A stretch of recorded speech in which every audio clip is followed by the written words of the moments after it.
فأنا ناصح لإخواني بالصدع بالحق تبيض وجوههم. السكوت في مسألة الحزبية يضرها، فاصدع بما تؤمر وأعرض عن المشركين. سلامي على دماج ورجالها والشيخ يحيى ودار العلم يا سعد بانيها. بسم الله الرحمن الرحيم. الحمد لله حمدا كثيرا طيبا مباركا فيه كما يحب ربنا ويرضى. أشهد أن لا إله إلا الله وحده لا شريك له وأشهد أن محمدا عبده ورسوله صلى الله عليه وعلى آله وأصحابه أجمعين. أما بعد. Pembahasan yang lalu kita mempelajari tentang hak-hak para sahabat, di mana Al-Allamah Ibnu Utsaimin rahimahullahu taala menyebutkan secara global ada 3 hak utama atas para sahabat yang wajib kita tunaikan. Hendak ya dikiri apa saja kesimpulannya? Yang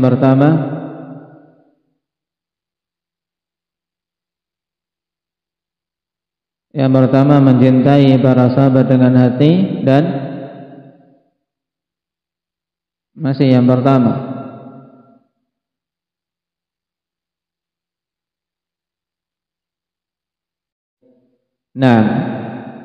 dan memuji mereka dengan lisan-lisan kita.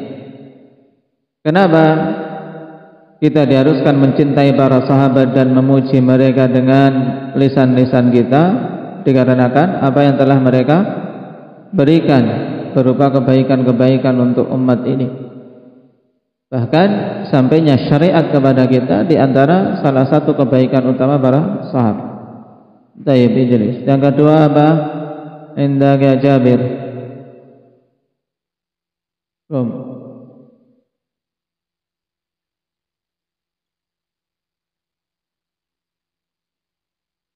Mendoakan rahmat untuk mereka dan istighfar, memohonkan ampunan untuk mereka, serta taraddi, yaitu memohonkan keridhaan untuk mereka.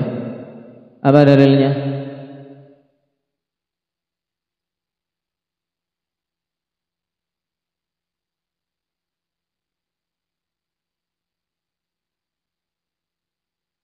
Taib, ahsanta, ayat di surat Al-Hasyr.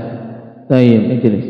Walladzina ja'u min ba'dihim yaquluna rabbana ighfir lana wa li ikhwanina alladzina sabaquna bil iman. Kemudian hak yang ketiga, Pak Was.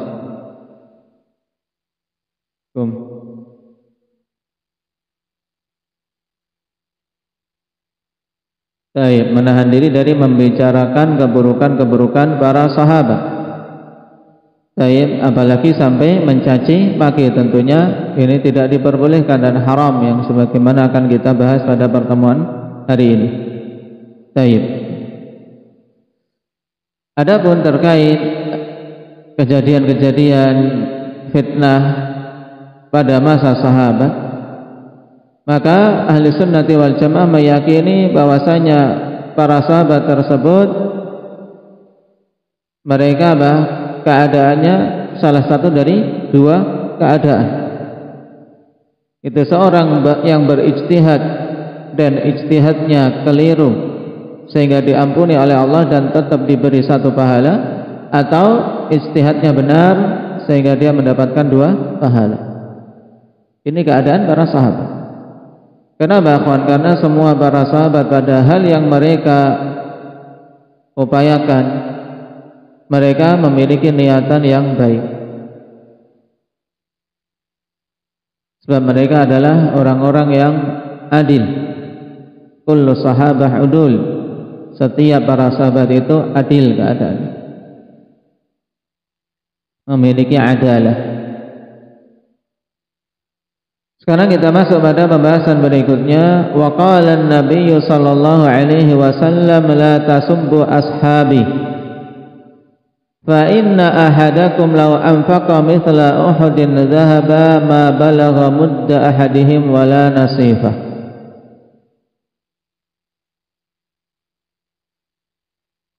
Dan hadis ini telah kita baca pada pertemuan kemarin dari Abi Sa'id Al-Khudri radhiyallahu anhu dalam Sahihain.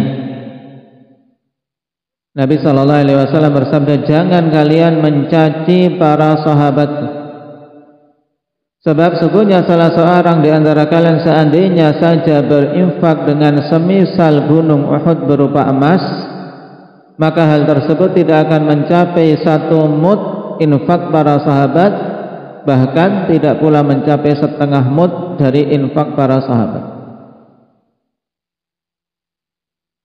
Pada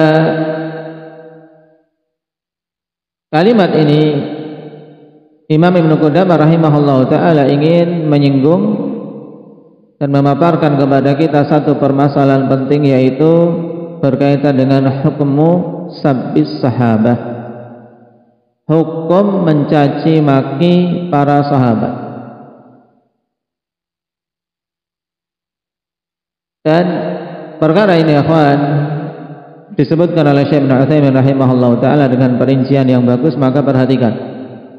Sebab di sana ada kaum yang membangun agama mereka di atas prinsip ini, prinsip mencaci maki sahabat. Siapa itu? Golongan yang prinsip mereka di antara prinsip utamanya adalah caci makian terhadap para sahabat. Siapa Muhammad?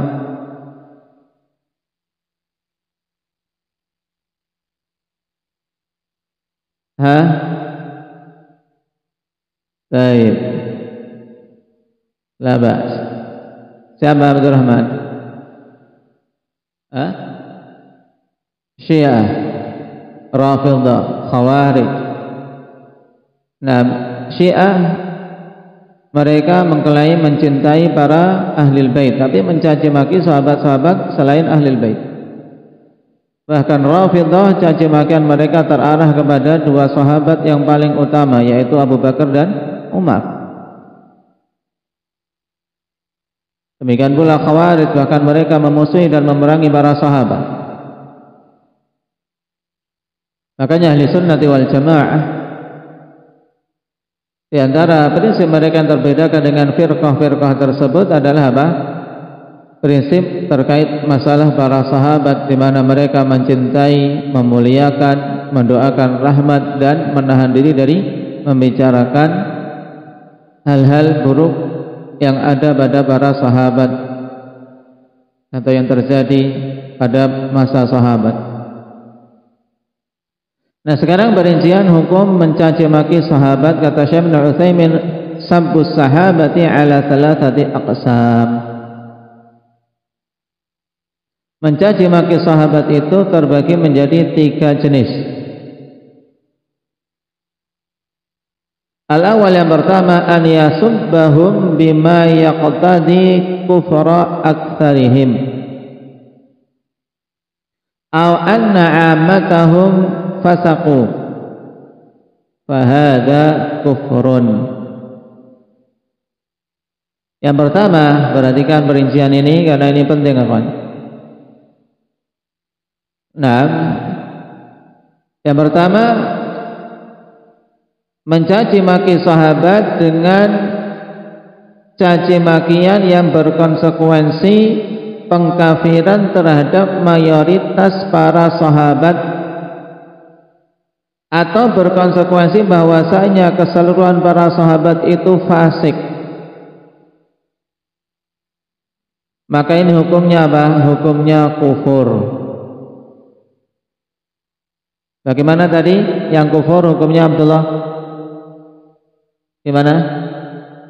Mencaci maki sahabat yang berkonsekuensi pengkafiran terhadap mayoritas para sahabat, atau berkonsekuensi bahwa keseluruhan para sahabat itu fasik.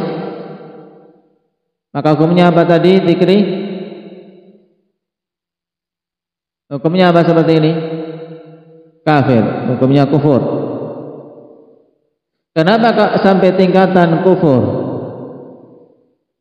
Li'annahu takdzibun lillahi wa rasulihi bisana'i alaihim wa taraddi anhum.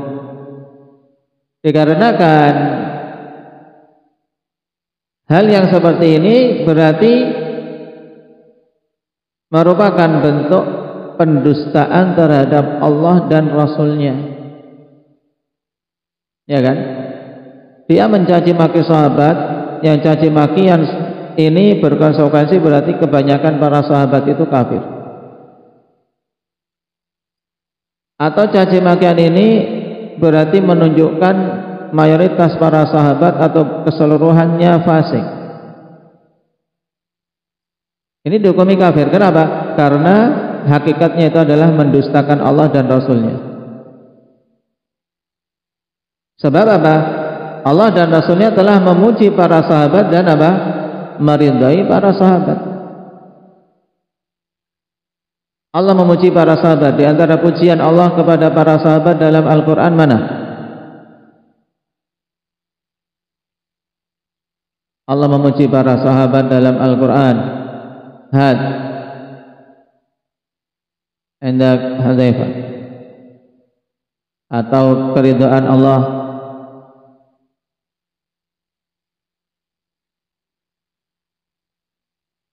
Taib, yang kemarin kita baca pada surat apa? Al-Fatah, yang akhir-akhir, terakhir dari surat Al-Fatah. Nah, Allah Subhanahu wa taala katakan Muhammadur Rasulullah walladzina ma'ahu asyidda'u 'alal kuffari rahama'u bainahum tarahum ruk'an sujjadan yabtaghuna fadlan minallahi wa ridwana. Kemudian juga keridhaan Allah. Mana menunjukkan keridhaan Allah dalam Al-Quran? Mujahid.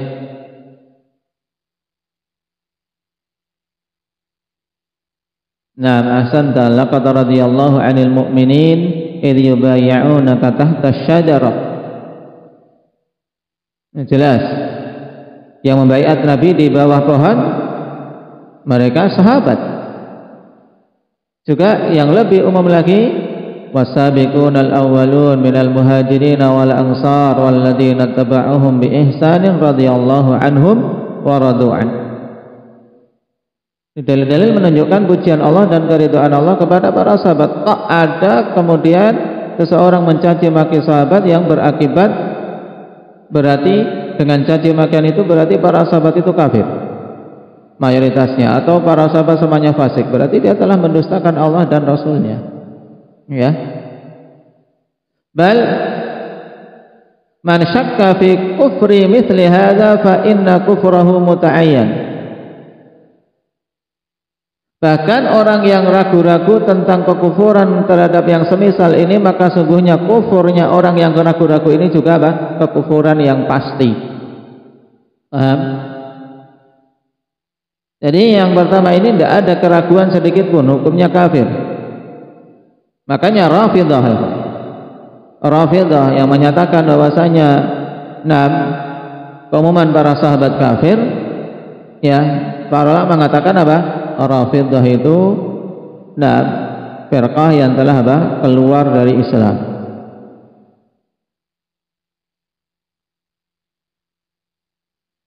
Bahkan yang ragu-ragu terhadap hal ini juga apa? Terjatuh dalam kekufuran. Lianna madmuna hadhil maqalah anna naqalatal kitabi aw sunnati kuffarun aw fusaq. Alasan berikutnya, kawan, dikarenakan yang terkandung dalam perkataan ini, orang yang mencaci maki sahabat keseluruhannya kafir, mayoritasnya kafir. Berarti apa? Terkandung di situ bahwasanya orang-orang yang menukilkan Al-Quran dan Sunnah kepada kita ini adalah orang-orang kafir atau orang-orang fasik, ya tidak? Karena Al-Quran dan Sunnah sampai kepada kita melalui siapa? Hamzah, kefalu, melalui Rasulullah yang menyampaikan. Jadi Rasulullah sampai ke kamu itu ada siapa? para sahabat. Baik Al-Quran dan As-Sunnah yang dibawa oleh Rasulullah SAW dinukilkan kepada umat ini pertama kali adalah dari jalur para sahabat, kemudian tabi'in, kemudian atba'ut tabi'in. Berarti untuk yang pertama ini yang hukumnya kafir, apa tadi kesimpulannya? Yaitu yang mencaci maki para sahabat, yang caci makian itu berkonsekuensi kafirnya ke mayoritas para sahabat atau fasiknya keseluruhan para sahabat, maka hukumnya kafir. Kenapa kafir? Yang pertama karena terkandung dalamnya berarti apa? Mendustakan Allah dan Rasulnya. Sebab Allah telah memuji para sahabat dan meridai para sahabat, kok orang ini malah mencaci maki, sehingga para sahabat menurut dia itu mayoritasnya kafir atau fasik. Kemudian yang kedua karena apa? Caci makian itu terkandung di dalamnya apa? Konsekuensi kalau yang menukilkan Alkitab dan Sunnah adalah orang-orang kafir dan orang-orang fasik. Jelas yang seperti ini hukumnya kufur. Atsani, perincian yang kedua, an yasubbahum bil la'ni wat taqbih. Yang kedua mencaci maki para sahabat dengan laknat dan apa? Takbih. Takbih itu apa? Menjelek-jelekkan. Fa fi kufrihi qaulani li ahli ilmi, maka pada kekufuran orang yang seperti ini ada dua pendapat di kalangan ahlul ilmi. Wa 'ala al-qauli bi annahu la yakfur yajibu an yujlada wa yuhbas hatta yamuta aw yarji'u amma qala. Berarti ada dua pendapat di kalangan para ulama. Yang pertama apa? Menyatakan pelakunya kafir seperti perincian pertama. Paham? Kemudian yang kedua menyatakan tidak sampai kafir. Tapi ya kawan, kalau menyatakan kafir kan jelas. Kafir itu berarti apa? Ya, man baddala dinahu faqtuluh. Murtad.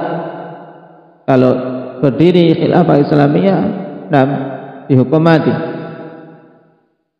Adapun menurut pendapat yang mengatakan dia tidak kafir, itu bukan berarti kemudian apa? Dibiarkan tetap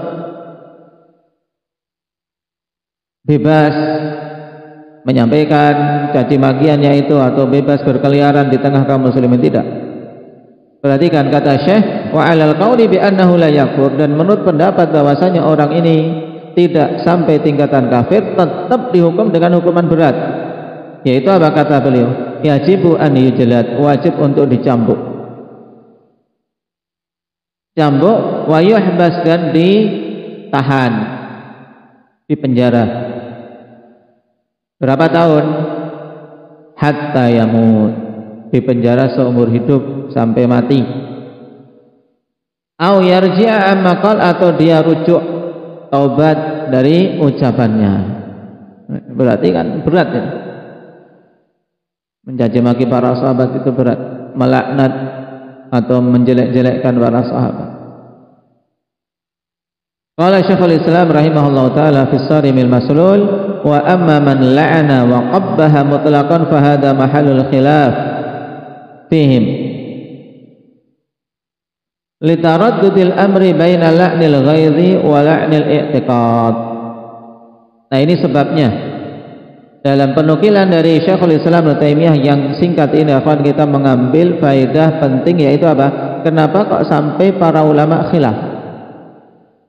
Ya, dan ini penting bagi penuntut ilmu akhwan untuk memahami kenapa kok suatu perkara diperselisihkan para ulama. Sisi mana yang menjadikan perselisihan?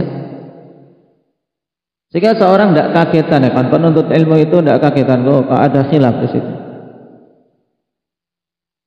Nah, demikian pula seseorang penuntut ilmu sehingga memiliki wawasan khusus. Karena kalau seorang penuntut ilmu tidak tahu suatu perkara ini khilaf, dia akan apa? Akan banyak berbuat sewenang-wenang. Seakan-akan suatu perkara itu ijma, sehingga menghukumi yang berbeda pendapat dengannya dengan hukum yang jair, hukum yang apa? Jahat, hukum yang melampaui batas. Perhatikan kata Syekhul Islam, ya, berkaitan dengan laknat dan menjelek-jelekkan sahabat secara mutlak, maka ini apa? Terjadi khilaf tentang hukumnya, apakah kafir atau tidak sampai kafir. Kenapa? Litaraddudil amri baina la'nil ghaidhi wa la'nil i'tiqad. Dikarenakan apa? Perkara ini ada kemungkinan salah satu dari dua hal, ya, laknat ini karena laknat marah, karena lagi marah, jengkel, atau karena memang itu apa? Melaknat keyakinannya. Laknat karena apa? Dia meyakini itu memang kondisi para sahabat, bahwasanya para sahabat orang yang terlaknat, orang yang buruk, atau karena sekedar marah tok. Ya, sekedar marah. Karena sebagian orang ketika jengkel, marah, lisannya tidak terarah. Misalnya, ada sebagian orang jahil, dia mencintai Ali bin Abi Thalib, mencintai Ali bin Abi Thalib, kemudian membahas tentang Muawiyah. Nah, kemudian adanya fitnah pada masa tersebut setelah terbunuhnya Amirul Mukminin Utsman. Akhirnya apa? Karena condong kepada Ali, dia apa? Lisannya akhirnya apa?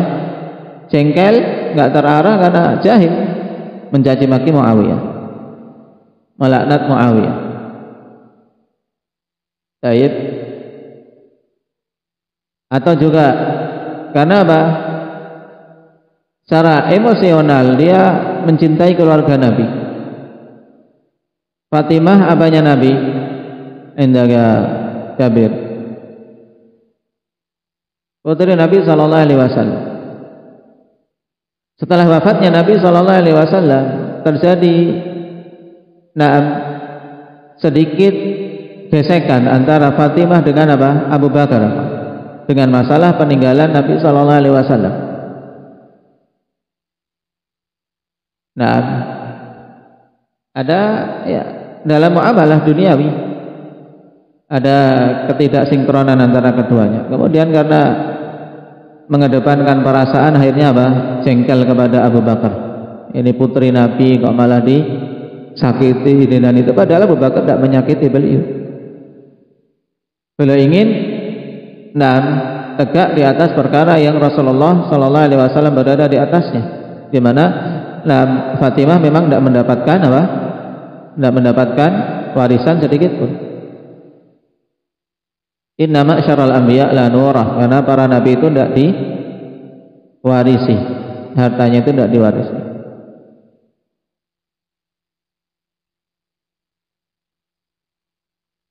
Ini contoh. Kemudian akhirnya dia mencela Abu Bakar. Abu Bakar gini. Nah, jahil.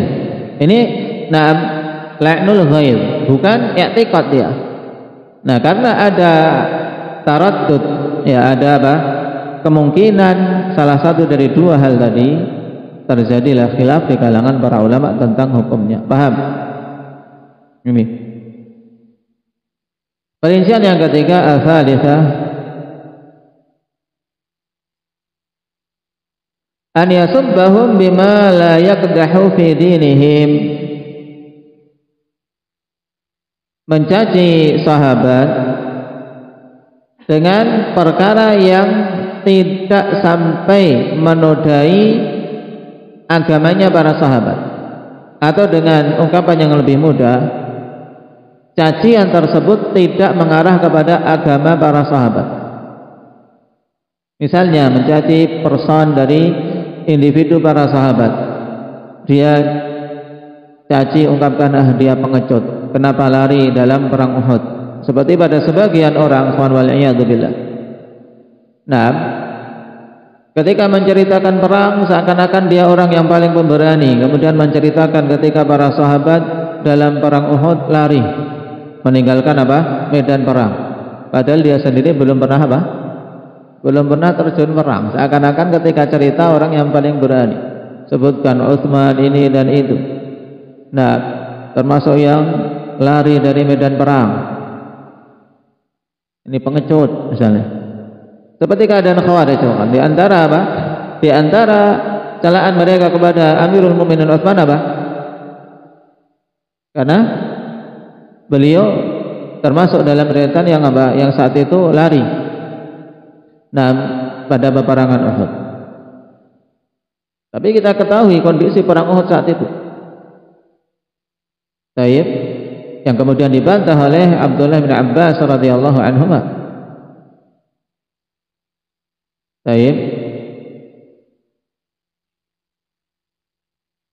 Nah, ini caci makian seperti misalnya kepada sifat individunya seperti pengecut, atau kemudian sifat individunya menceritakan, kemudian dia katakan, oh ini bakhil. Si fulan dari para sahabat dikatakan bakhil olehnya. Nah, maka yang seperti ini fala yakfur, ini tidak sampai tingkatan kafir. Walakin yu'azzar, akan tapi yang seperti ini ditakzir. Bima yarda'uhu an dzalik, dengan hukuman yang bisa menahan dia, menghentikan dia dari perbuatan tersebut. Karena sebagian penceramah waliyadzubillah ketika membicarakan para sahabat enggak pakai adab, ini masuk dalam jenis yang ketiga ini.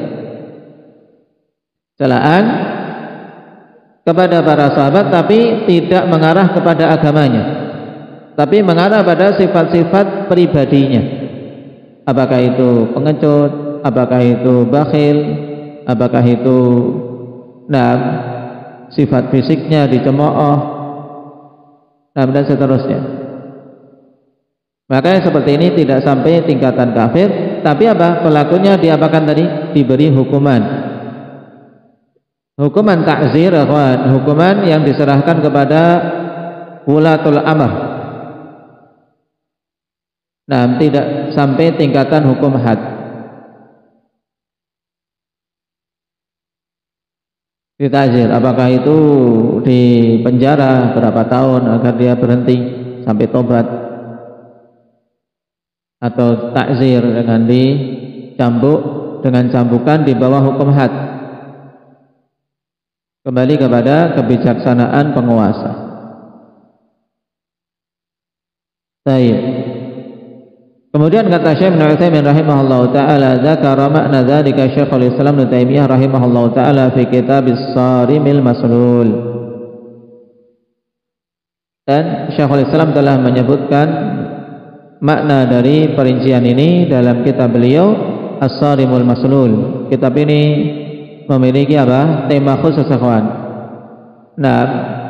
Berkaitan dengan membantah mereka para syatimur rasul, orang-orang yang mencaci rasul. Kenapa kok dibahas di situ cacian terhadap para sahabat? Karena cacian kepada para sahabat sebenarnya juga mengarah caciannya kepada siapa? Kepada Rasul sallallahu alaihi wasallam, ya kan? Nah, kalau para sahabatnya jelek, berarti yang berteman dengan sahabat itu mesti abadul. Nah, kalau sahabatnya itu, para sahabat ini orang-orang yang jelek, berarti yang bersahabat dengan beliau jelek juga, ya kan? Berarti Rasul akhirnya jelek konsekuensinya. Teman-temannya jelek, berarti Rasulnya jelek. Ini konsekuensinya. Makanya Rafidhah sebenarnya arahnya ke situ. Arahnya sebenarnya penghinaan terhadap Nabi sallallahu alaihi wasallam. Mereka menghina istri-istri Nabi. Berarti secara tidak langsung telah menghina Nabi sallallahu alaihi wasallam. Kenapa? Karena yang baik untuk yang baik, yang buruk untuk yang buruk. Sedangkan mereka mencela Aisyah sebagai pezina. Wal a'yadu billah.